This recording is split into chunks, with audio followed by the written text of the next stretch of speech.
It's time for some collective wisdom, a podcast advancing the cannabis revolution, one conversation at a time. We all benefit from sharing knowledge and experiences. So if you want to learn about the business of cannabis from those in the trenches, you've come to the right place. Here's your host, Lisa Tollner, co-founder of SensiChew. Today we are speaking with Donnell Alexander, who is a writer and producer. Donnell grew up in Sandusky, Ohio, and moved to Sacramento, California when he was 18. He always had a gift for writing and storytelling and used those skills to build a career in journalism. In his early years, he covered local sports teams and then went on to write for all the major weekly publications from Chico to Orange County on topics important to California.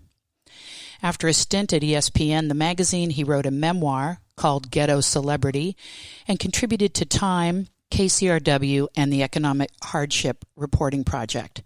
He worked in Oregon on the Oregon Conversation Project, then back to California to become co-host and eventually produce the WeedWeek podcast. Donnell presently writes for WeedWeek California newsletter. Donnell Alexander, welcome to Collective Wisdom. Oh, Lisa, thanks for having me. The California newsletter, I think focusing on cannabis in California, of course, is essential to anyone who has a cannabis business in California.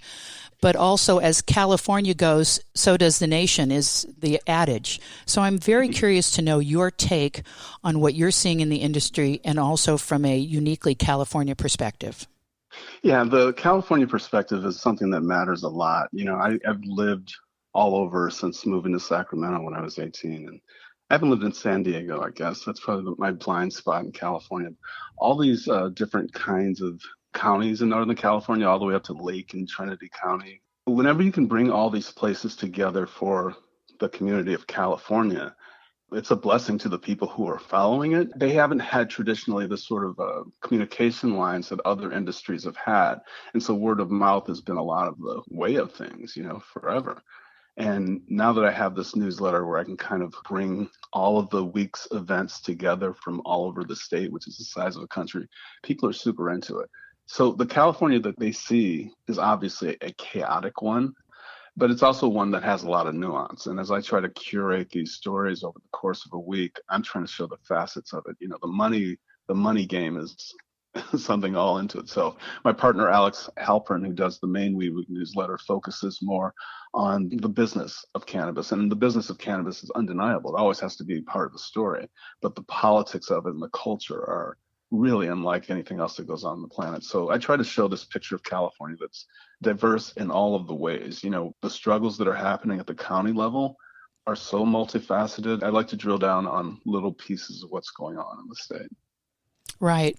And I think that's just incredibly important. The industry is, as you mentioned, it's complicated. There's so many different things going on all at the same time. It's a little bit of a juggling act for anyone who's in the industry, and it requires some patience and also some tenacity. And having that information is important, and that's one of the things that attracted me to your newsletter from the beginning. Is there a particular thing that you're seeing and hearing as you travel throughout the state that is a considerable threat to the success of California's cannabis industry? That almost sounds like a trick question. Everyone's up in arms rightfully about the regulatory limitations in this industry. I don't think that those are necessarily going to be changed. So people just have to kind of settle in and accept that. Sure. The morass will change over time. But right now, we're just stuck with what we have, this building a plane as you're flying it. That's the analogy I hear sometimes. Yeah. Let's talk about social equity. We were talking about that. Yes, please. Earlier, because I think for a lot of people in the industry, it's seen as an albatross. Do we need to do the thing we explain what social equity is, Lisa? You know, it's probably a good idea. If you want to dive in, please do.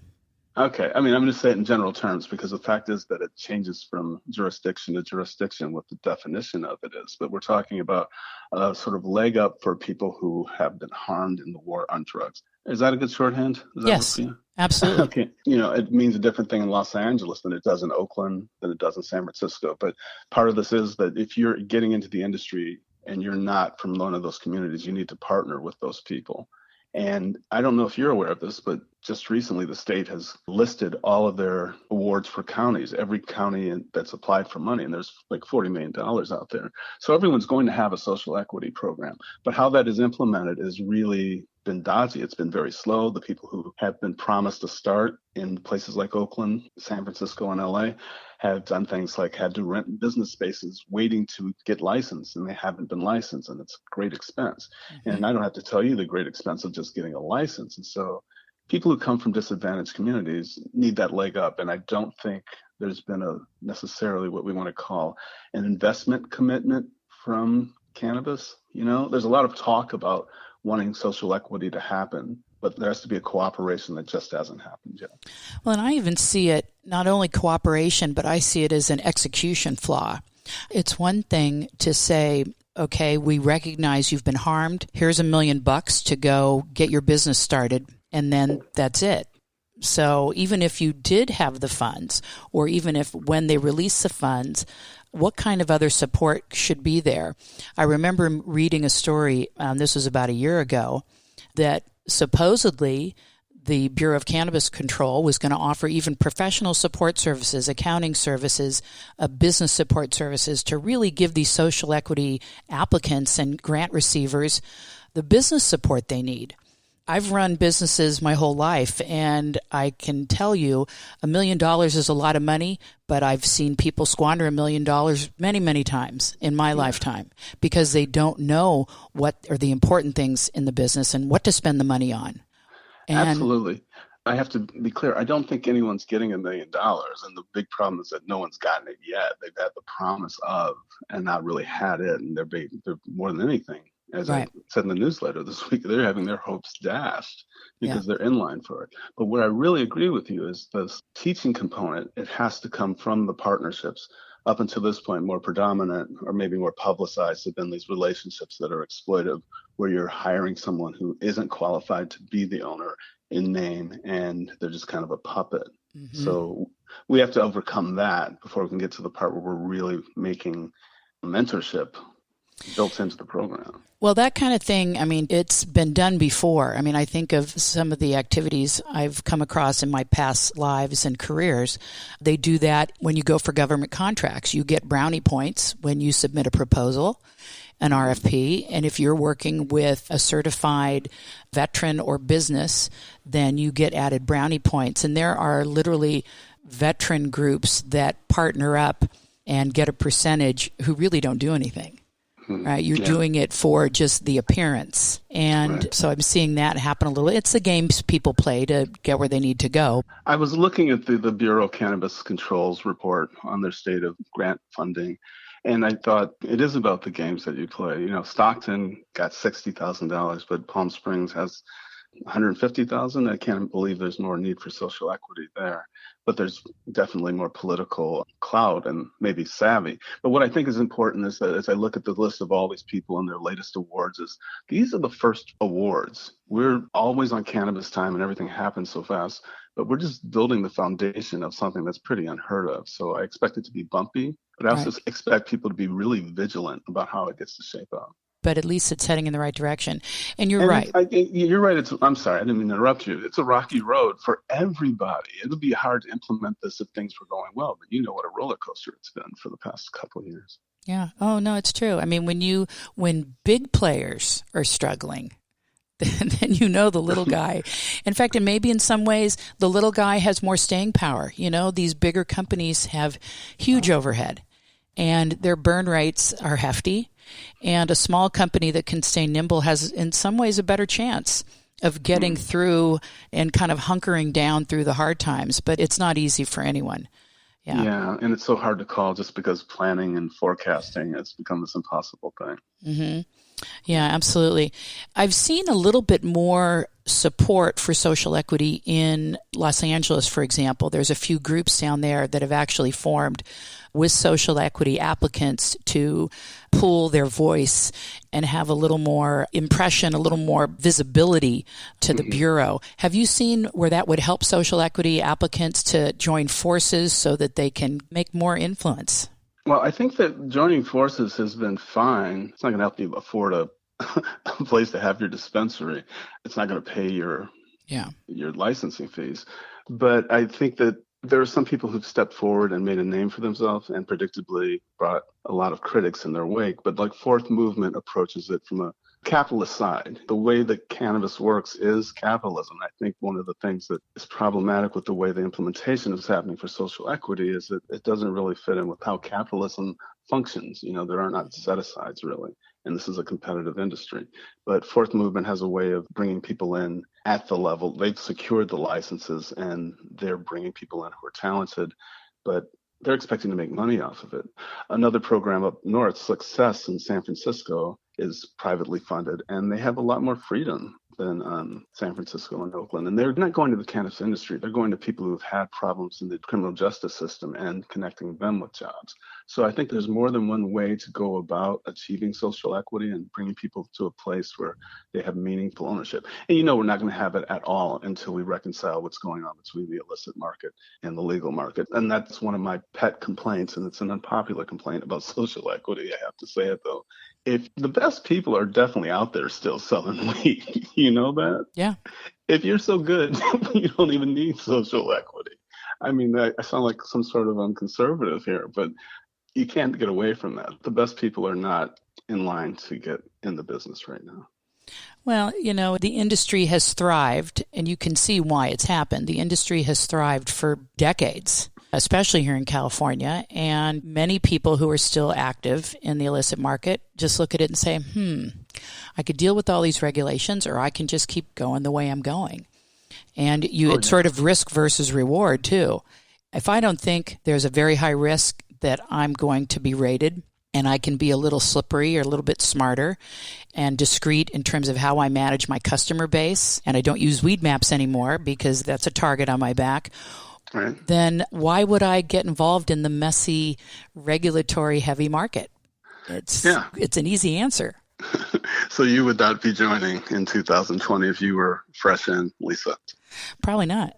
I'm a little bit of a rules girl. So for me, even though we all at some level operated under Prop 215, but I had many years where I was nervous and I was looking over my shoulder and worried about a raid and worried I'd lose my home. And there were many sleepless nights, but making it legal is ultimately where the industry has to go. And some people have to go first, and they've got to make it happen if it's ever going to come into the light. And I'm a strong believer in the health benefits. So for me, it wasn't about the money, really. It was about doing something that's better for the planet, doing something that gives an important medical benefit to so many people. And in order to do that in the right way, I felt like for me, the path was doing it the legal way. So, okay, I know you're the host and you're supposed to ask the questions, but I have one more question. What do you think the biggest impediment is to reconciling the illicit market with the legal market? Is it strictly about organized crime involvement, or are there other issues that people need to be thinking about? Well, I think organized crime is always going to be there at some level. The minute you put heavy regulations on, you automatically cripple the legal side of the industry because they're having to work just as hard, maybe harder, with both hands tied behind their back. And so you're automatically putting them at a disadvantage. Now, if the regulatory wasn't so expensive and costly, then one would think that more of the illegal market would say, hey, you know what? I can make this work. I can come to the legal side of the industry. I don't have to be looking over my shoulder. I maybe have to pay a little bit of my profits, go to some of the compliance requirements and so forth, but it's not that heavy of a lift. I can do it. I just think the compliance component there, you might have underplayed that a little bit. I feel like that would be the biggest hindrance to someone coming in off the street. Yeah. I see people who are trying, who are focused, fail to do it. And that just makes me think if you're someone who's been sort of freelancing on the street, that's going to be a hard ask. It is the way it is right now. I try to look at existing industries and how they approach things. And I know this is, there's a health component. So you get health experts and you get the FDA involved. And so all these big lumbering government bodies suddenly are staring at all of this and critiquing it. But you walk into any aisle of Whole Foods, there's products there that are made, have a health and wellness spin, go down their health and wellness aisle. Right. They're not FDA approved. It says not FDA approved. A lot of them are small mom and pop companies selling at Whole Foods. So why can't that same model be there? I think it can. One of the things I pick up, we were going to limit talking about the WeedWeek newsletter, but it is my baby. I have to tell you, one of the things I love is just seeing a granular level look at how the counties are behaving and how these cities are changing their posture about cannabis because of COVID-19 and because of quarantine. Yeah. I feel like we're going to see so much change as a result of what we've had to go through here. And I'm not just talking about municipal policies and ordinances. I'm talking about what places like Whole Foods are going to have on their shelves. True. Yeah. And in that, I guess it's a plus that we're going through it. I don't know. Well, I think for the cannabis industry in particular, we're going to benefit from COVID. As awful as it continues to be and sad, and it's put this very scary spin on things that we just all took for granted. But it's really changed the face of the industry, and it's going to accelerate adoption from more places. Like you said, these small municipalities are now realizing that it's one of the few industries that still continues to grow and can help to generate revenue for their coffers. But at the same time, now it's shifting to more delivery services, which in many ways is great for consumers. Why stand in line if you can have it delivered to your doorstep? And do you feel like there will be fewer dispensaries and companies who actually come through this period? Yes. That's inevitable, correct. All right, when we go back to that social equity conversation, part of the imperative there is that we are going to be a smaller industry after this. The amount of room for small new companies to make any kind of meaningful headway, the window's closing on all that. We're consolidating so fast, and it makes that particular story, to me, have an immediacy that so many other things don't. Yeah, I agree. One thing that kind of irks me, and I see this all the time, and I'm sure you've seen it too, where you have these conferences and reports where it says, start your cannabis business today. And I think to myself, that's awful. Because someone with visions of grandeur who ponies up their $1,500 to attend a conference or whatever the cost is or buy the special report, and like you said, the window's closing. They have no clue just what the limitations are till they really dive in and spend some money to quickly realize that there's not a whole lot of options. When I came into this industry as a reporter, and I should tell you, I didn't know anything about pot before 2018. I did a series of articles that got me in at WeedWeek, and I picked up a lot since then. Alex Alperin, the editor and publisher of WeedWeek and co-host of the late lamented podcast, he appears on these shows that are outside of our bubble, our cannabis bubble, and you will be surprised at how little people know. Yeah, well, they hear what the big media wants them to hear. And they see, billions of dollars projected for California. And look at what's happening in these big companies with millions of square feet of cultivation in Canada. Well, let me clarify, because I think what you're saying is true. But as I'm preparing a piece for a mainstream publication about the issues we're going through, I'm finding that the complexities of what's happening with cannabis right now is too much for popular media. When things are varying from county to county like they do here, or never mind state to state, it's a job just making it palatable to these news platforms. And I'm doing well. I think it's going to be great. But I have had an education in trying to write about our issues in the bigger mainstream, because I think it's easier to have that gold rush, green rush mentality in the media. Mm-hmm. Right. Well, it synthesizes it down to just one thing, making money. Yeah. And so that's the only story that it's really telling. But as you dive deeper, you see the chaos, you see the inequity, you see the hardship, all of the ugly parts of it start to come through. But you're right, the differences from county to county, town to town, they're exhausting, quite frankly. And anyone in the business knows this because they're having to deal with it. And even though you come up with certain ways to sort of make it work just operationally, it's still exhausting. Again, that's one more thing that costs you money to run your business, because you've got to now change the way you do things depending on who you're selling to. Right. And that's, it's a pain in the neck. Yeah. But you do it. I spoke with someone in the industry who's been around forever, Northern California person, who said the state of the industry right now is all these people who used to sell weed, sitting around watching their friends who still sell weed, having a great time while they're trying to deal with their taxes and compliance. Yeah. And so there's no more romance about this industry anymore. And maybe that's a great thing. Maybe that's a good thing. The traditional market seemed to do okay by itself before, but I feel like we're in a moment of time that will, in the specific sense, not in the general sense, where we're in a really strange period of time.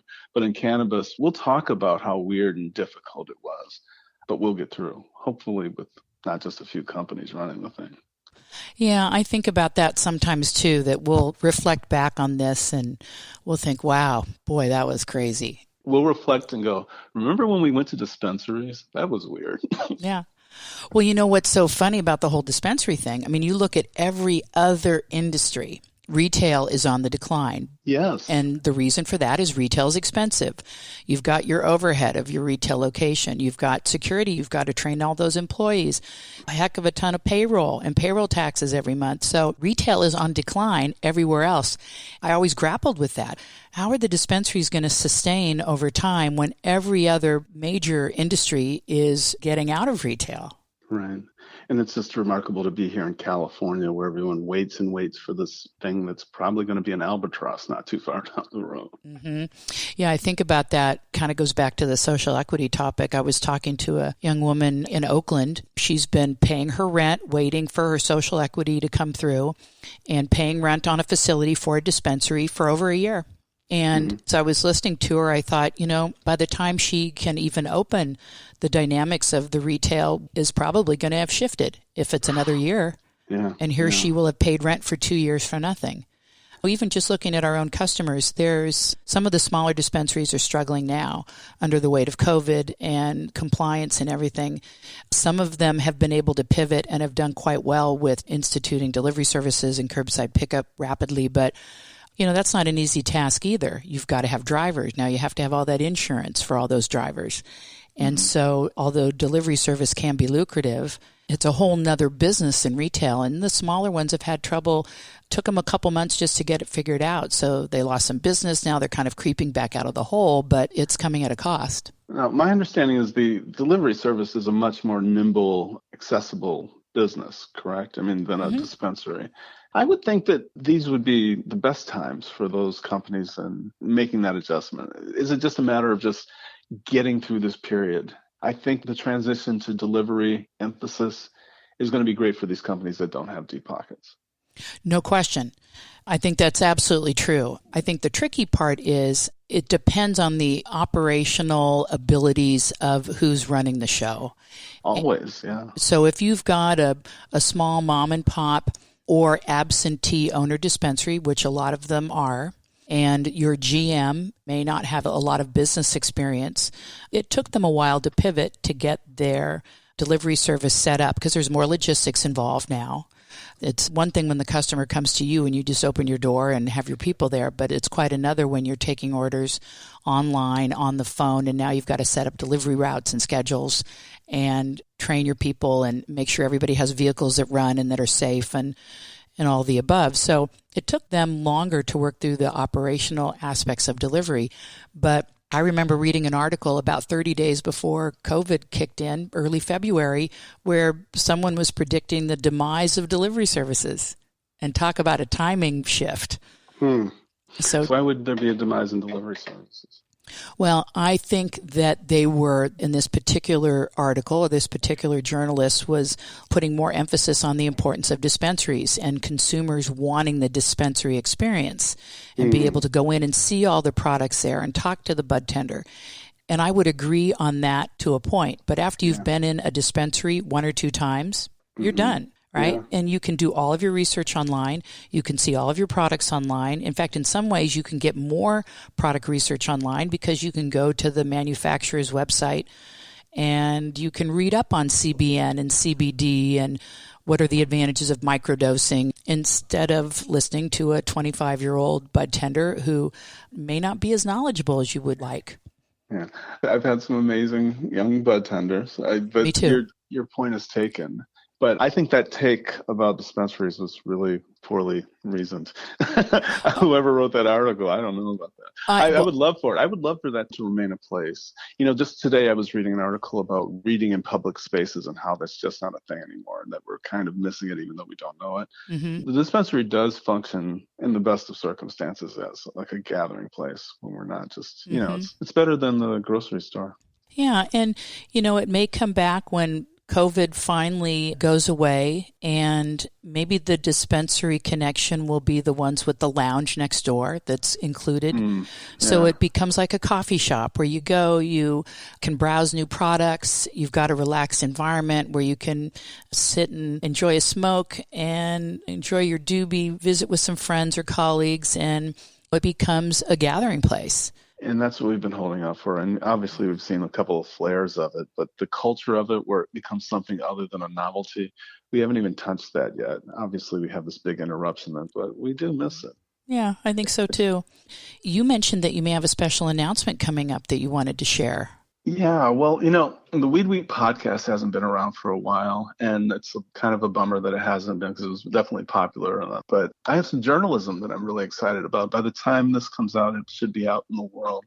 And it's not about cannabis, so I'm excited to get back into the world I grew up in. Sometimes I think about journalism as the real world, and cannabis is like this play world. I know it's very serious, but I just have so much fun in it.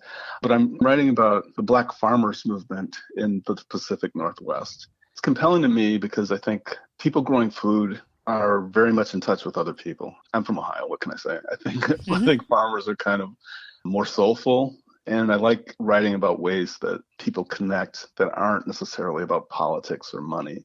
That's why I love cannabis. Cannabis helps people connect. But I have a scene in the story where a farmer is growing something for these people in a farm-to-table restaurant up in Oregon. And just the way they connected over food has stayed with me a lot. And it's the piece of journalism that I'm really excited about these days.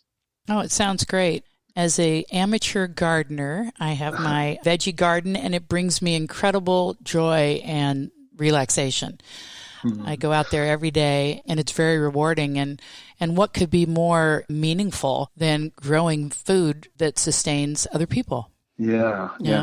I didn't know it takes 5 years to be considered a real farmer.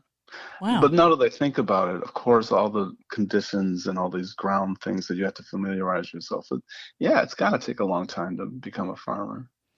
Yeah, I heard an interesting thing on NPR just last week, because a lot of farmers, of course, are struggling across the nation, but a lot of the Hispanic immigrants who've migrated here and have been working so hard to work the soil and really understand what it takes to grow are now being allowed opportunities to, they start out with a lease and eventually take over these farming operations. It's like contract farming. It's like contract farming, but eventually the original farmers, because their children don't want to farm because it's super hard work, the next generation doesn't want to do it. So these immigrants who've worked for them for any number of years end up filling their shoes and taking over their business and are thrilled to have it. They work hard, they understand farming, they love farming, whereas the farmers' own children do not. And it becomes a great opportunity for the immigrants. And we need our farming. It's not like we can just stop farming. That's insanity. Yeah. So I just thought it was a great story. I mean, that sounds great. And what I found in mine is that Black people in America, we come from farmers. That's what slaves were doing mostly. And it's something that's embedded in our history. The person in particular who's a vet just found himself reaching back to things his grandfather did and showed him. And it's weird and interesting how things stay sort of in your subconscious and you know how to do them, but you really didn't know you know how to do them. The quote I love about this farming movement is that there's a hardiness to Black people that they can reconnect with through this work. And I think through history, Black people have just demonstrated a hardiness in surviving here. And the idea of bringing it back to the soil just seems really poetic and interesting. It sounds great. Well, you'll have to keep me posted on that. Oh, I will. And I'm really glad you had me on here. It's a fascinating conversation. It's always good to hear people who built things talk about this industry. There are a lot of, I don't know how to say this without being damning. There are a lot of pretenders in this sphere. So I'm glad to talk to you. Well, it's been my pleasure. One of the reasons I even wanted to do the podcast in the first place is because I was getting so much disinformation. And a lot of it was just exaggerated, is what it really came down to. And I thought, well, being in the trenches myself, I want to hear from other people who are also active in the industry, find out what's really going on with them, what's their take, and just put a little more truth to it, I guess. Yeah. And then I get to have wonderful conversations with cool people like you. So it works out. Yeah, this was good. Very good. Thanks for thinking of me. Well, Donnell, thank you so much for your time today. How can our listeners learn more about you and WeedWeek and what you're up to? Well, WeedWeek.net has the newsletter and the podcast and a lot of stories. We've hired a bunch of new people lately. My portfolio with all of my film and radio and storytelling stuff is at Contently, Contly, Contently.net, Donnell Alexander. And on Twitter, I am at Donny Shell, DonnyShell. We've been speaking with Donnell Alexander, professional writer and storyteller. He's currently at WeedWeek.